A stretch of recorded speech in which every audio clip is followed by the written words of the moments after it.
Asalam U Alaikum. My name is Shumas. You are watching my YouTube channel.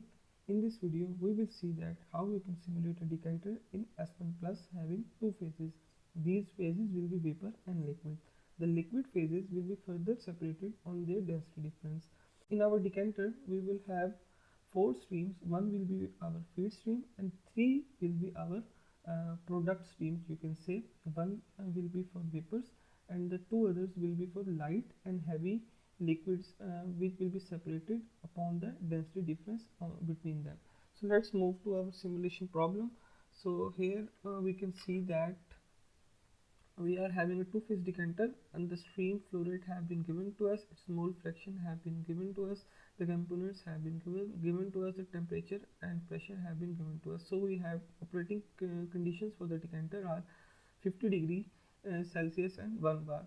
So the our objective is to find the vapor phase, bottom and side streams flow rates.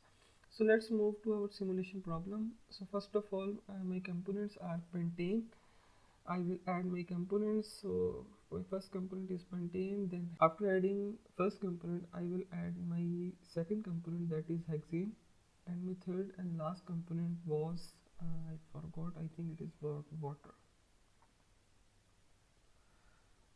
It was water. After that, I will press this next button.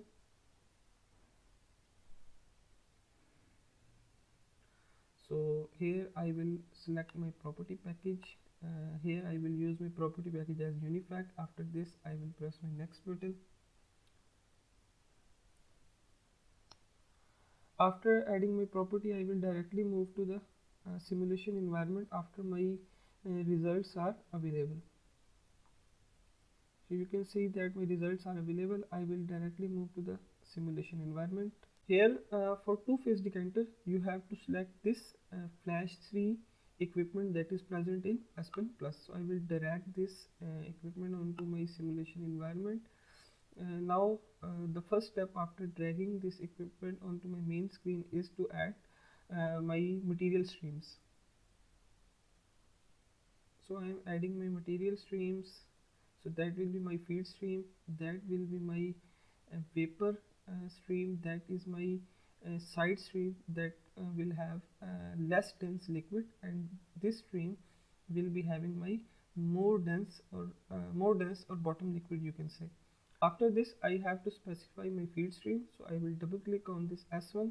Now the temperature was given to us as 20 degrees centigrade, pressure was 1 bar, and the total molar flow rate was 100 kg per mole. So now I will change this molar flow to mole fraction, and now my pentane was 0.3%, my hexane was 0.2%, and water was 0.5%. After this, I will press this next button. So now here I have to define my operating conditions for the decanter, that is two-phase decanter. So the temperature was given to us as 48 and pressure was 1 bar. After this, I will press this run button. You can see that my results are available. I will go to this block 1. Here you can see these are stream results. I will press these stream results, and here you can see that molar flows. That are the molar flows. S1 was our feed stream, S2, S3 and S4 was our vapor side and bottom streams. So you can see that flow rates have been given to us, and if you want to find the mole fractions, you will go here, and here you can see the mole fractions of all the streams. One thing you will have to keep in mind while designing a two-phase decanter, that the operating temperature of the decanter that must be between the bubble point and dew point temperature. If you will give the temperature that will be below the bubble point, so you will have only two liquid phases, and if you will give the temperature above the dew point, you will have only vapor phase. So this thing you will have to keep in mind. If you are having a stream, then you must know that what are the dew point and bubble point temperatures for that stream. After finding these bubble point and dew point, give the temperature that is between the bubble point and dew point temperature of that stream, and then you will be able to properly simulate and get three phases, that are vapor phase, liquid phase, that will be separated into two more phases. One will be less dense and the other will be denser. So I hope you like the video. Inshallah, meet you in another video. Assalamu alaikum.